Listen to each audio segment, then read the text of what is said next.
Hello and welcome to another edition of 10X TV with a spotlight on CCIM. I am your host, Todd Gladis.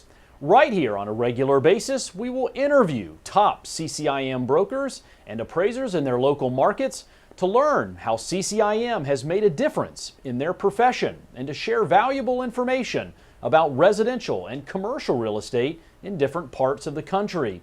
The Certified Commercial Investment Member Institute, or CCIM, is the global standard of professional achievement, and we look forward to spotlighting all members interested in sharing their story. We will also bring in top-level residential and commercial sales research and analytics to round out the chat today with our CCIM member. So let's get started. I'd like to welcome to the program today Britt Rosen from Brittex Appraisal Services in Pinecrest, Florida. Britt lives and works in Miami. He's been in the real estate industry over 40 years in both high-end residential and commercial. He's a realtor, state-certified general real estate appraiser, and former general contractor. And his local focus and expertise is in the Tri-County area of Miami-Dade, Broward, and Palm Beach counties. Britt, so glad to have you on the show. Thank you for that intro, Todd. Appreciate it. And I'm glad to be here. Well, great to have you. And we'll also hear today from Dr. Peter Muoio, stationed in our New York City office, to bring us market data and feedback on the residential and commercial interests there in South Florida. Peter Muoio, PhD, is Executive Vice President at 10X, where he's the Chief Economist and Head of 10X Research. He has nearly 30 years of experience in real estate research, specializing in tailored real estate research for specific transactions, underwritings, portfolios, and strategies, as well as a steady stream of research on the macro and regional economies, capital markets, and their impact on the full spectrum of real estate segments. We love having him on. Peter, so glad to have you. Thanks, Todd. That intro makes me sound very busy. And Britt, it's great to have you on with us today. Thank you, Peter. So guys, always a pleasure, Peter. So Peter, Britt, let's start with you, obviously. Let's talk about your start a little bit there in South Florida. Obviously, you're a native. You've been down there your whole life. Talk a little bit about how you got into real estate, residential, and commercial. Well, yes, I am a native of Dade County, and I grew up in a real estate family. My dad is a CCIM. In fact, he's a life member, and because he got his designation many years ago in the early 80s, then, I followed in his footsteps. And I'm really glad that I did, because I have found the CCIM Institute and the organization, not only on a local level, but on a state and a national level, fantastic. And in January, I was elected president, and I have a 2-year term. So I'm about 8 months into that presidency, and we've had great support from our local chapter and state chapter as well. So Britt, what was it about real estate and working with your father there in South Florida? What was it that drew you into the business, to the industry? Obviously, you found it exciting both on the residential, commercial side, appraising, being a realtor. I mean, obviously, you wore many different hats, even a general contractor. So what really got you excited about the real estate industry? Well, the fact that you can deal with all different types of properties, and the fact is that making a commission on a large property is well worth your time. And so commercial deals tend to be larger in size, and therefore their commissions are greater. So it's a natural attraction, and it's an exciting field in dealing with various properties.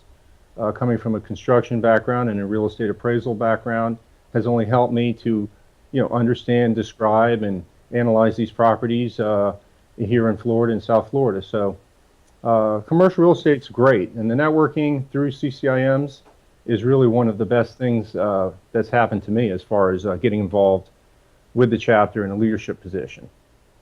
Well, and you just alluded to it there as far as CCIM goes and the networking capabilities that it offers you and certainly many members across the country. So what actually drew you into CCIM? I understand your dad was one of the early members of CCIM. So of course I'm sure his influence there was dramatic, but what brought you into CCIM? And of course, once you earned the designation, what has it brought you in your career? Todd, it's an interesting story because when I was about 21, my dad put me asked me to help him sell a bowling alley property on Southwest 8th Street in Miami-Dade County. And I really didn't know what I was doing. I didn't have the tools, the salesmanship abilities to handle that property correctly. So, I was looking for education. I was looking for ways to analyze property, to understand their cash flows in order to sell those properties. So by being involved with CCIM, it gave me the tools to really understand how to deal with commercial property, be an effective salesman, understand different aspects of the property in order to complete a deal. Well, and without question, Britt, that has led you to where you are today after 40 years in the industry and running that chapter there in Miami, South Florida. So congratulations on that. Well, I know you're here to talk to us a little bit about that South Florida market, in particular, the residential luxury market there, the high-end residential market, which, of course, I think when most people think of Miami and South Beach, they think of obviously blue skies, crystal blue waters, and a lot of sand. And of course, a lot of folks across the world want to live on those beaches. So I guess from a high level perspective, Britt, start us off a little bit with what you're seeing generally there with respect to luxury assets there in Miami, South Florida. Well, first of all, Miami has grown. People want to be here because of the beaches, because of the climate, because of the location. We're an international destination for South America, for Europe, for Russia, and we've had a lot of foreign investment here. So also it's a safe haven. People feel safe here in the United States, and they feel comfortable putting their money here. In years past, and after the recession and after the bubble burst, there was a lot of foreign investment here because the dollar was strong. A lot of South Americans invested in condominiums and commercial properties and all types of real estate here. Because the dollar was strong, the dollar was weak then, I'm sorry, and their purchasing power was strong. And they could afford to buy, and they were really scooping up properties here. So it's kind of changed almost 360 degrees as we sit here today. One of the difficulties in the market, I'm very bullish. So first of all, I'm very bullish on South Florida and Miami, and I grew up here, and I think it will continue to be good. And of course, we'll have the business cycle and the ups and downs. But now, all of a sudden, because of the strong dollar, the South Americans have stopped buying, the Europeans have stopped buying, but we built as if they were. So it's hard to ratchet that back and time it perfectly. And now we're into a market that's oversupplied, that's soft, and I believe there'll be some price corrections with respect to at least residential property and perhaps commercial property, because it may follow suit behind residential property. And residential property, depending on the price range, has some problems with it right now. Well, a very interesting point there, Britt, and I want to bring in the doctor. So, Peter, you've heard a little bit of what Britt has had to say here. Without question, the South Florida market, it's a very interesting, unique market. Obviously, with the advantages it has, the influx of money and people from around the world, which most cities in the United States don't necessarily have that advantage, it's able to somehow buffer against those things that could cause some instability and price corrections, as Britt mentioned. So what are you seeing, Peter, with respect to the luxury markets, the residential markets there in South Florida, given all the back and forth and corrections we've seen, say, over the last 8 to 10 years? Britt's absolutely correct. When we think about Miami, we put it in a very small group of U.S. cities that I always refer to as gateway cities. They are, global in nature. As Britt mentioned, they have attracted investment from Europe, Latin America, especially in the case of Miami, from Russia, from China. And so when you look at those markets, you have to think about them in a different way from many other markets where you're just looking at what's happening in the local economy, what's happening with local population growth. It's a sort of broader picture and a more complex picture. And Miami is currently in a situation, that Britt really, touched on very nicely, which is very similar to New York right now. We were actually quoted in the Wall Street Journal a few weeks ago as it relates to New York, where how I've been describing it as a digestion problem. In the influx of money that was coming to both New York and Miami from abroad, prompted a lot of development. Prices were rising rapidly, demand was there, and developers responded to that. And unfortunately, as Britt says, timing is everything. And so, what's happened now is, the decline in oil prices has taken out, sort of the Russian and Middle East, some of the Middle Eastern money that's being invested in the U.S. real estate, New York, Miami, San Francisco, places like that.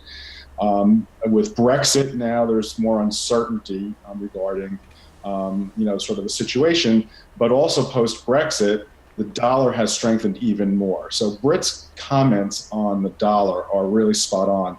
Going from weak to stronger to even stronger has made U.S. property a very expensive proposition right now. So it's in Latin America, there's always the question of when there's turmoil in a country, one of two kinds of things can happen. Some of the money will move offshore for safe haven, but there's also the situation that there's just less money because these countries are having economic difficulties. And so, unfortunately, one of the things we're seeing, tied in with Europe, tied in with oil, tied in with Brexit, and now with Latin America, is that there's just less of a flow at this moment in time to Miami at exactly the point in time when a lot of supply is coming online. And so it's a digestion issue. The economy's there in Miami-Dade, in Fort Lauderdale, Palm Beach County are healthy. We expect them to continue to be healthy. Their populations are growing strongly, but it's a digestion issue as it relates to supply. Well, very interesting, Peter. So Britt, now turning back to you with respect to some of those things that Peter was mentioning about with respect to where that money might be coming from offshore and buyers. So buyers that are looking at the markets in South Florida, they're looking at Miami, they're looking at Fort Lauderdale, Broward, even Palm Beach. Are there areas hotter than others? What are buyers in that market, that specific niche of luxury high-end residential? What are they looking for, and is the demand still there? Todd, there is demand and things are selling. But as far as getting money out of South America, if you're in Venezuela, you can't. You could have at one time, maybe a year or two ago, but you can't now. But here's the situation throughout the Tri-County. In Dade County, let's take Dade County for example. In the multiple listing system, there are 60,000 listings right now. 40,000 of them are condos, and 20,000 are single-family homes. And if you take listings, monthly listings, and divide sales into the listings, you get absorption. A typical market will have an absorption of about 6 months, 6 months or less. Right now, with condos across the board, all listings together, it's about 12 months. And with respect to homes, it's about 6 months. Now, here's where it gets a little bit interesting. When you get into $1 to $5 million condos, and when you get into homes that are $10 to $20 million, we used to have maybe a few of them a year, 5 or 10. Right now, we have about 80 waterfront homes that are $10 to $20 million. And also condominiums that are in these price ranges. These are buildings that are super luxury condo buildings on Miami Beach, in Surfside, in Golden Beach, in South Point, in South Beach, some in the Gables, that have 5 to 7 year marketing times. And the $1 to $5 million condo really concerns me because that marketing time is also very long in that 5 to 7 year period. So we have disproportionately built high-end luxury residential and condominiums here, but the middle market has been squeezed. There's still demand for the middle market prices under $1 million. For instance, in Pinecrest, Florida, a market where my office is located, things are pretty healthy because it's $700,000-800,000 product for an older home, let's say a renovated home. And those are selling pretty quickly. Where I see a correction perhaps occurring would be then in the higher end condominium, luxury condominium, and luxury waterfront homes. And there's a lot of speculative building also going on right now, which does concern me. You never saw that in years past. You would not see that number of spec builders putting up towers, condominium towers, and for that matter, single-family homes as well. Right. Well, Britt, that's a very good point. So, Peter, what Britt was discussing with respect to obviously 12 months inventory on the condo side, 6 months with respect to single family residence. And then when you look at those luxury properties where there used to be just a handful, and now there's almost what you might want to say a glut in that market space of 5 to 10 or 10 to 20 million dollar homes and 1 to 5 million on the condo side. That sounds to me like a buyer's market with respect to making offers, soliciting those offers, and sort of demanding price corrections, unless those things are probably going to stay on the market for a while. So is that true? Are buyers now at that point really dictating a little bit of that with respect to bringing those prices down, and sellers on the sidelines? Absolutely. It's definitely become a buyer's market given the supply glut that we've been talking about here. Median sales prices are down in Miami coastal mainland. They're down on the Miami Beach barrier islands. Days on the market is up on the Miami Beach barrier islands markets. Days on the market is up 112.5% from last year's, and the listing discount has risen to 9.6%. That's 80 basis points higher than where it was last year. Britt mentioned listing inventory on the Miami coastal mainland is up 78% from a year ago, but with sales off, we've seen the listing discount rise 200 basis points over the past year to 9.4%. And of course, no surprise here, median sales prices are off in that market as well. So it's definitely put the buyers in the catbird seat. And interesting, we've been talking about the gateway markets and how sort of the Russian oil money, Middle Eastern money, Chinese money, Latin American money has fallen off, but there's some recent articles just as an example of how things can sort of move around in these kinds of markets of Turkish investors. Here's a country that's had its own turmoil, a failed coup attempt, and there's Turkish money looking for a safe haven, looking for the Miami, South Florida area, and different buyers have different kinds of preferences. And what we're seeing with the Turkish buyers, they tend to have larger families or want properties accommodating larger families, and so they're looking for a certain kind of luxury condo that can fit an extended family. So it's definitely moving in the buyers are definitely in the favored position right now. But also when these sorts of things happen, you see different sorts of buyers begin to show up and get interested in the market. Well, so Britt, a little bit of what Peter was saying there, clearly when we look at this market and you look at now sellers in a position where pricing is stabilized or of course moving down or compressing a little bit with respect to the glut, where do you see this residential luxury market in 6 months, in 18 months, 24 months? Because clearly its trajectory, I'm safe to say, probably will be a little more stabilized than that of, say, things that are under $1 million, where you have a lot more volume going in different directions. But you're talking about a very small subset, high dollar assets. Where do you see this market in the next 6 to 18 months? Todd, I see it correcting, and I've been talking about this. My dad told me, don't ever predict real estate. You can't do it. You don't have a crystal ball. But now we have computers. We have the luxury of looking at data now. A lot of this data is right from the multiple listing system, a lot of this data that we get. So it's just simple economics. I took Economics 101, University of Florida, and there's something that holds true, and it's an absolute. And that's what I like about economics, is if supply rises and demand stays the same, or demand drops, but it doesn't have to drop, it could remain the same, and supply rises, you're going to have a price correction. What happens in our local markets here is that it takes a while for people to figure it out. Just like after the recession, people were still buying and it took them a little while. It's like a jet engine. When you take the throttles off a jet engine, it takes a while for the engines to spool down. Conversely, full power, those engines take a while to spool up and get to full power.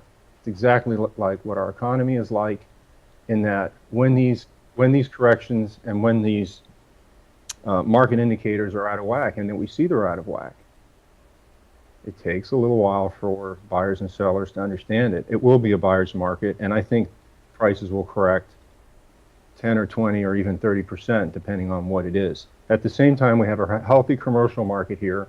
We have the Panama Canal opening up. trade. We've widened our port here in the Port of Miami. We have a very low vacancy factor with respect to commercial property, industrial property. Office rents have gone up a lot, and vacancy factors have gone down.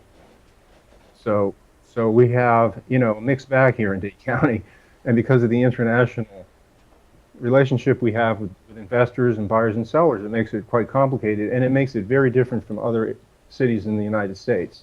So people scratch their heads when they start to look at the statistics. And as things change, it becomes difficult because you have different indicators. Also, we're building a lot. Cranes are back, and I have a statistic here that from Crane Spotters that 14,541 units are under construction just in Dade County, just east by 95, not including all of Dade County. 14,000, well, that's South Florida, 14,000 under construction and 10,282 planned. So, we have quite a bit more coming online as well. Well, I would certainly say that market over just about any other market in the United States or globally, if there is a market that can withstand price corrections and rebound nicely, I would say it's South Florida and Miami, and especially with the weather there, none of us would certainly pass up an opportunity in the middle of winter, as Peter would say there in New York. Clearly a little better in South Beach. Well, guys, I wanted to turn our attention now to technology. Of course, as real estate has shifted and changed over the last 25, 30 years, I'd be remiss to say if technology wasn't changing the face in which residential and commercial real estate was moving, disrupting it even, if you will. So, Peter, I'll start with you. How do you see the infusion of technology, real-time data, affecting residential real estate sales, how they're bought and sold? Well, Todd, it's really interesting. I think it's most relevant for the discussion of a market like Miami and South Florida, a gateway market, because one of the things technology brings to bear is it takes real estate. The old saw is, it's location, location, location about the property. But it was also in a way location, location, location in terms of the people who were involved in the buying and the selling of much of the properties in the market. Not so much for a New York or for Miami. So for technology, which like something like the 10X platform, which broadens the audience, broadens the market of looking at properties from wherever you are. The information is there, very sort of at your fingertips. So even if you're looking at it from Brazil or from Turkey or from Russia, you can have a much better sense of what the property is, what the market's like. Britt talks about, we have computers and you can really sort of get a good feel on what's happening in that market, all the details about the property. And so that for a market like this, the opening up of information and of the ability for brokers and sellers to market their properties very efficiently to a broad audience is just a massive shift in the real estate market. And of course, with a healthier, better working, broader market, you just get a better, more efficient pricing for buyers and sellers of real estate. So I think all these changes from technology for real estate are very important, but they're even more important for the kind of market we're talking about today. Well, Peter, very interesting. Britt, I turn it back over to you. Obviously, with what 10X is doing, allowing realtors and brokers truly to be the clients, trying to maximize exposure for their homes and commercial assets around the globe, minimizing risk on those deals, and allowing realtors and brokers to scale their business. Britt, how are you seeing technology impact, obviously, the way you conduct your appraisal business, how brokers and realtors there in South Florida obviously use technology? And when you think of these global participants, these buyers who have to shop online, review these homes or commercial assets online, they may not be able to fly across the pond to see it. Obviously, technology is certainly at play with respect to these transactions.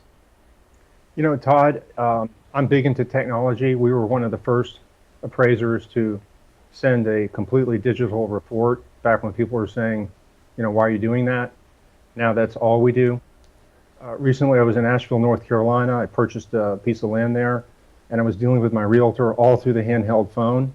And if I didn't have the handheld and I wasn't getting real-time updates on listings and things that were going on, I would have missed out on the properties. And I could just see on my phone pictures of the property, a map of the property. I had everything right there at my fingertips.